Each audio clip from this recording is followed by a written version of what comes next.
Once upon a time, in a village called Neota, everyone lived in peace and helped each other. Among its inhabitants were two childhood friends, Amani and Kito. From a young age, they were inseparable, always seen together, sharing dreams and plans for their future. They would run through the fields, play by the river, and sit under the big baobab tree, talking about what they would do when they grew up. Amani's childhood was filled with the warmth and wisdom of her grandmother, who taught her the art of cooking. Her grandmother was known throughout Neota for her delicious meals, and she passed down her secrets to Amani. Together, they would gather herbs and spices, and Amani learned how to blend them to create wonderful flavors. These cooking lessons were not just about food, they were moments of bonding and learning, filled with stories and laughter. As the years passed, Amani grew into a woman of stunning beauty. Her grace and kindness were unmatched, and she became renowned throughout the region. Wealthy men from far and wide came to Neota, hoping to win her hand in marriage. But Amani's heart belonged to Kito. Despite his humble means, Kito had always been her best friend, her confidant, and her first love. Their bond was unbreakable, and soon they were married in a joyous ceremony, celebrated by the entire village. The early days of their marriage were filled with happiness. Amani and Kito were inseparable, just as they had been in their childhood. They worked together, laughed together, and dreamed together. Amani's cooking, a skill honed under her grandmother's guidance, became a central part of their life. She would prepare meals that brought joy to their home and the village. But as time went on, Kito began to feel the weight of his insecurities. Everywhere they went, men admired Amani's beauty. They praised her, gave her gifts, and it made Kito feel threatened and jealous. He started to change, becoming more controlling and possessive, though Amani remained as loving and loyal as ever. One fateful day, while Kito was at the palm wine seller's house, he met a man named Jabari. Kito frequented the palm wine house more often these days, trying to drown his insecurities and jealousy in the sweet, intoxicating drink. He would sit for hours, brooding over how the other men admired Amani, feeling his inadequacies grow with each cup he drank. Jabari was a merchant, dressed in fine clothes, and he exuded an air of wealth and confidence. He told grand stories of distant lands and incredible riches, captivating the patrons of the palm wine house. Kito, feeling small and inadequate, was drawn to Jabari's tales like a moth to a flame. The stories of riches and adventure seemed like a lifeline to him, a way to prove his worth. Kito often complained to everyone who cared to listen at the palm wine seller's house. "Men are flocking like flies around my wife," he would say, his voice thick with frustration. "I'm tired and mad with jealousy. Every day it's someone new, admiring her, giving her gifts. How am I supposed to compete with that?" The other patrons would nod sympathetically, but they were weary of his constant complaints. Among them was Jabari, a wealthy merchant who had been listening intently. Sensing Kito's desperation, Jabari saw an opportunity. One evening, after Kito had finished another round of complaints, Jabari leaned in closer. "Kito," he said, his voice smooth and persuasive, "I can see how much this troubles you. But what if I told you that you could become rich beyond your wildest dreams?" Kito looked at Jabari, curiosity and skepticism mingling in his eyes. "What do you mean?" he asked. Jabari glanced around to ensure no one else was listening and then lowered his voice. "There are people who would pay a fortune for a woman as beautiful as your wife, Amani. If you sold her, you could have all the wealth you desire." At first, Kito was horrified by the idea. The thought of betraying Amani, the woman who loved him dearly, seemed unthinkable. "How could I do such a thing?" he muttered, more to himself than to Jabari. But Jabari's words kept echoing in his mind, and the lure of wealth and power began to consume him. "Just think about it, Kito," Jabari continued. "All the riches you could ever want. You wouldn't have to worry about those other men ever again. You would be the most powerful man in Neota." Days turned into nights as Kito wrestled with his conscience. His jealousy and greed started to overshadow his love for Amani. He would lie awake at night, the promise of riches tormenting him. He envisioned a life of luxury, free from the shadows of other men's admiration for Amani. Finally, unable to resist the lure of wealth, he devised a plan. He told Amani that they should journey to a neighboring village to see a healer who could help them with their childlessness. Amani, trusting Kito completely, agreed without hesitation. She was hopeful that this trip might bring them closer together and heal the growing rift in their relationship. As they traveled through the dense forest, they were ambushed by kidnappers. Kito pretended to fight them off, yelling and screaming as Amani was taken away. He returned to the village in tears, telling a tale of how they had been attacked and how he had fought valiantly but failed to save his wife. The village was thrown into turmoil. The people searched tirelessly, combing the forests and surrounding areas for days, but Amani was nowhere to be found. Soon after, Kito became inexplicably wealthy. He was paid handsomely by Jabari, who kept his promise of riches. Kito now walked around the village wearing fine clothes and expensive jewelry, things he had never owned before. His humble hut was transformed into a large house, filled with beautiful decorations and luxurious furniture. The villagers were astonished by Kito's sudden wealth. They couldn't understand how he had become so rich so quickly. Curious and suspicious, they began to ask him questions about where his money had come from. Kito, prepared with a lie, told them a story. While searching for Amani in the forest, he said, I stumbled upon a hidden treasure. It was buried under a big tree, covered in dirt and leaves. I believe it was a gift from our ancestors, a reward for my bravery and sorrow. He spoke with such conviction that many of the villagers believed him. Kito's tale spread throughout Neota, and people began to look at him with admiration. They praised his courage and felt proud to have him as part of their community. Kito, though, was plagued by guilt. He knew that his wealth was not a gift from the ancestors, but a result of his betrayal. Yet, the allure of riches kept him silent. Despite his newfound wealth, Kito found no peace. The memories of Amani and his betrayal haunted him. He could not sleep without seeing her face, filled with trust and love. Each piece of gold he spent felt like a heavy burden, a reminder of the terrible price he had paid for his fortune. The village, however, continued to honor him. They celebrated his discovery, holding feasts in his name. Kito attended these feasts, smiling and pretending to be happy, but inside, he was torn apart by guilt and regret. Meanwhile, Amani was taken far away and sold to a wealthy merchant in a distant land.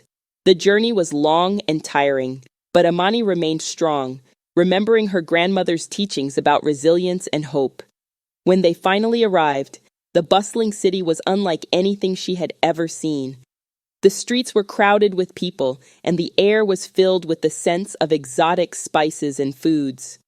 Recognizing her cooking skills, the merchant quickly made her his favorite and assigned her to work in his kitchen rather than the fields.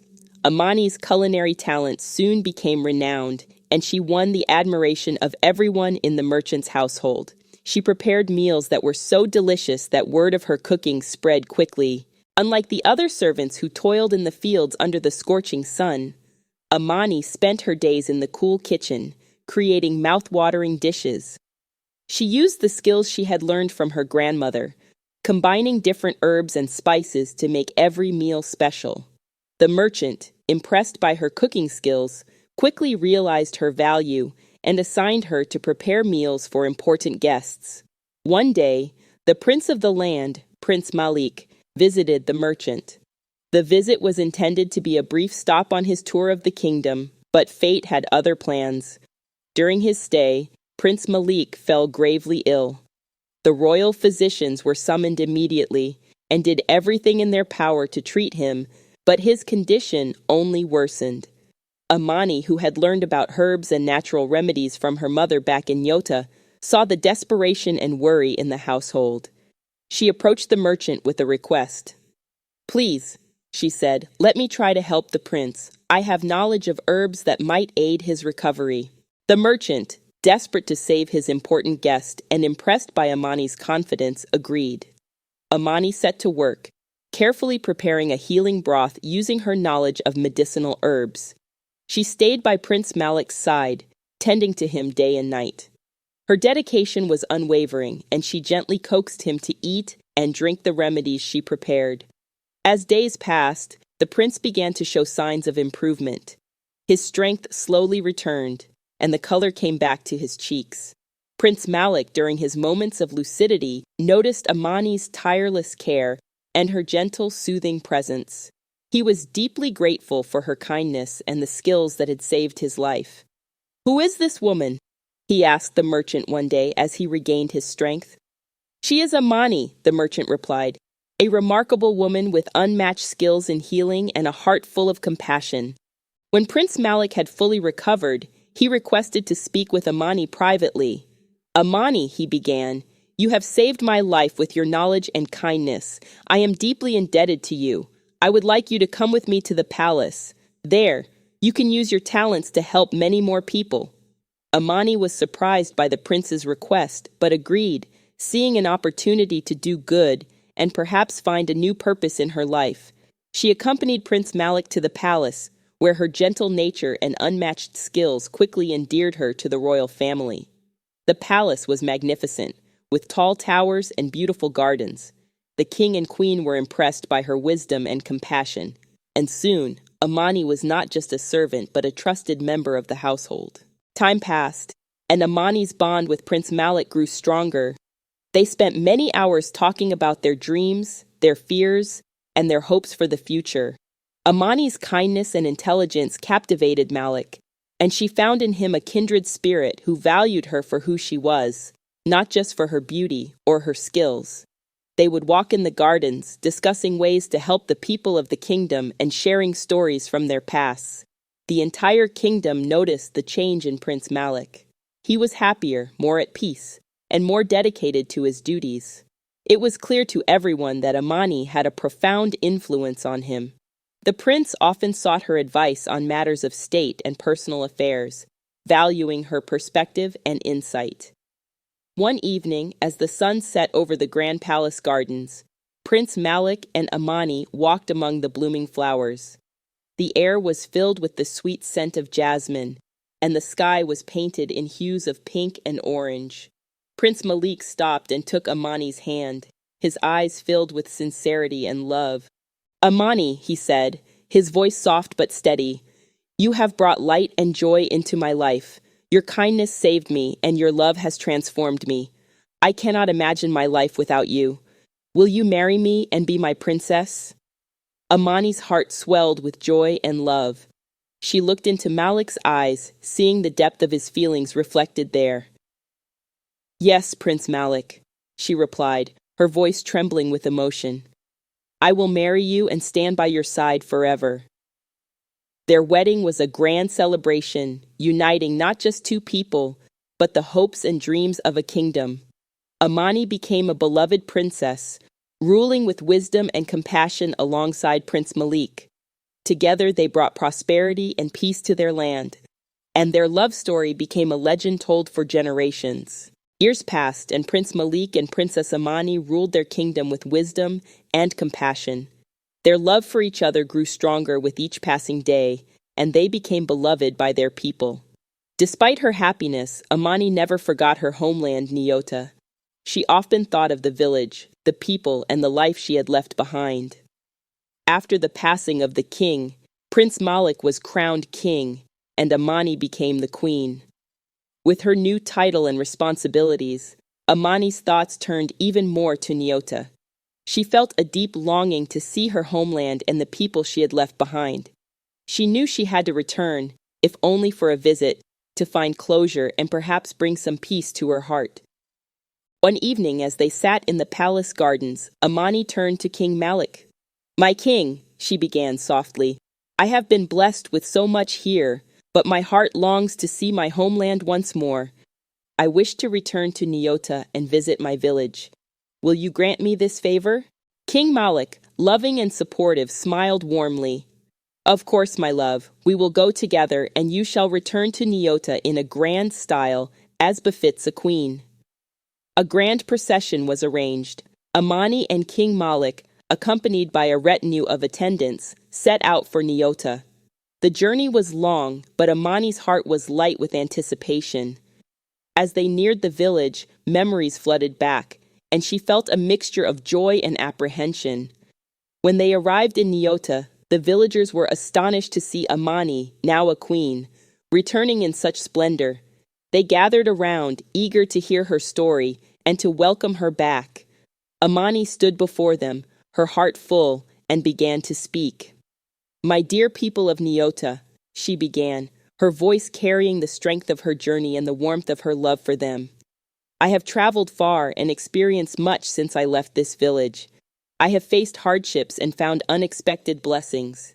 Today I return to you not just as Amani, but as your queen." She recounted her incredible journey. She spoke of the hardships she faced, the kindness she found, and how destiny had led her to become queen. The villagers listened in rapt attention, their emotions a mixture of joy, sadness, and pride. Finally, she addressed Kito directly, who stood at the edge of the crowd, shame and guilt etched on his face. She looked directly into Kito's eyes and began, "Kito, I knew you planned the kidnapping. I knew you sold me to slavery for financial gain. I overheard the kidnappers you colluded with discussing how much they paid you while they were transporting me.